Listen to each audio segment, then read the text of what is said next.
Kasus pencurian meteran air di Kemiling, Bandar Lampung. Sejumlah meteran air yang terpasang di rumah warga Bukit Kemiling Permai, Bandar Lampung hilang dicuri orang tak bertanggung jawab.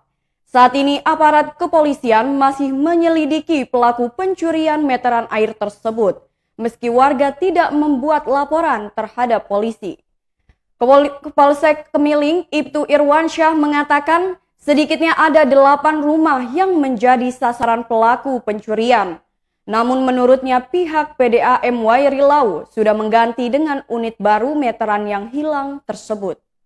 Irwansyah pada Minggu 10 Oktober 2021 mengatakan itu adalah aset mereka. Jadi begitu warga laporan ke PDAM saat itu juga diganti dengan meteran yang baru.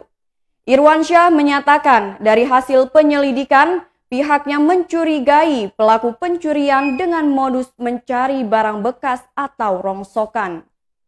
Menurutnya hal seperti ini merupakan modus lama yang digunakan pelaku dengan memanfaatkan situasi rumah kosong. Mereka biasa keliling melihat situasi, begitu merasa aman, barang-barang berharga yang ada di luar rumah diambil oleh pelaku. Irwansyah menambahkan, pihaknya juga sedang membuntuti gerak-gerik terduga pelaku pencurian meteran air. Bahkan Irwansyah dan jajarannya sedang menjebak pelaku yang kemungkinan akan kembali melakukan pencurian. Pihaknya sudah siapkan, jadi pelakunya akan kita jebak. Begitu pelaku mengambil meteran, maka akan ditangkap. Sebelumnya salah satu korban Restu Sukma mengatakan, meteran air di rumahnya hilang dengan cara dipotong pelaku. Pelaku diperkirakan melancarkan aksinya di atas jam 12 malam.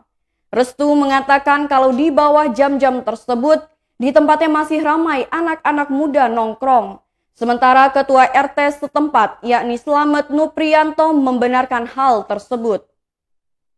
Dirinya sudah menerima laporan dari sejumlah warga di RT 011 Blok P dan RT 10 Blok V. Menurutnya aksi pencurian tersebut terjadi saat rumah di blok tersebut tidak mendapatkan pasokan air dari PDAM.